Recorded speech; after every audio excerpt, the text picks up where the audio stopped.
বাংলাদেশে আজ 4.8 মিলিয়নেরও বেশি এতিম শিশু, যাদের নেই নিরাপদ ঘর, সঠিক শিক্ষা, খাবার, পোশাক এবং নেই ভবিষ্যতের নিশ্চয়তা।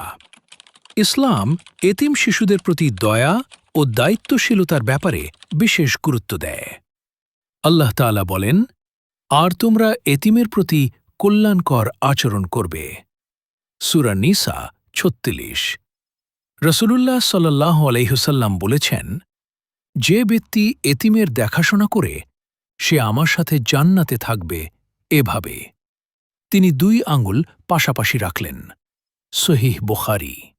নৈতিক শিক্ষা ও সুরক্ষা ছাড়া এই শিশুরা সহজেই ভুল পথে চলে যেতে পারে, অপরাধ, মাদক এবং জীবনের নানা ঝুঁকিতে।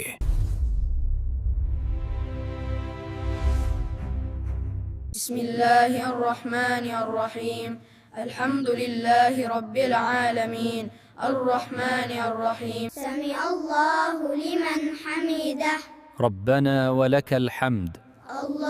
লালমনিরহাট সদরের ফুলগাছ মোগলহাট ইউনিয়নে নতুন এটিএম কেন্দ্র নির্মাণ করতে যাচ্ছি। একই টেবিলে এখন আধুনিক প্রযুক্তি, ল্যাপটপে শিখছে কম্পিউটার ও ডিজিটাল শিক্ষা।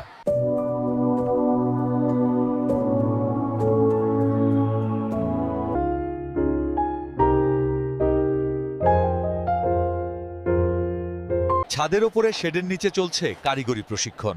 ইলেকট্রিক্যাল, কাঠের কাজ, যন্ত্রপাতি জাপে সবকিছুই শিখছে দক্ষতার সাথে। সময় গড়ায় এই শিশুরাই বড় হয়ে কেউ ডাক্তার, কেউ ইঞ্জিনিয়ার, কেউ বা ইমাম হয়ে সমাজে গুরুত্বপূর্ণ ভূমিকা পালন করছে। রাসূল সাল্লাল্লাহু আলাইহি ওয়াসাল্লাম বলেন, যে ব্যক্তি আমার উম্মতের মধ্যে কোনো এতিমের খরচ বহন করে তাকে নিজের পরিবারের মতো পালন করে, সে জান্নাতের সর্বোচ্চ স্থানে থাকবে।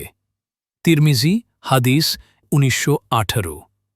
দুনিয়া ও আখিরাতে মুক্তি অর্জনের জন্য এতিম মুখে হাসি ফোটাতে আজই এগিয়ে আসুন।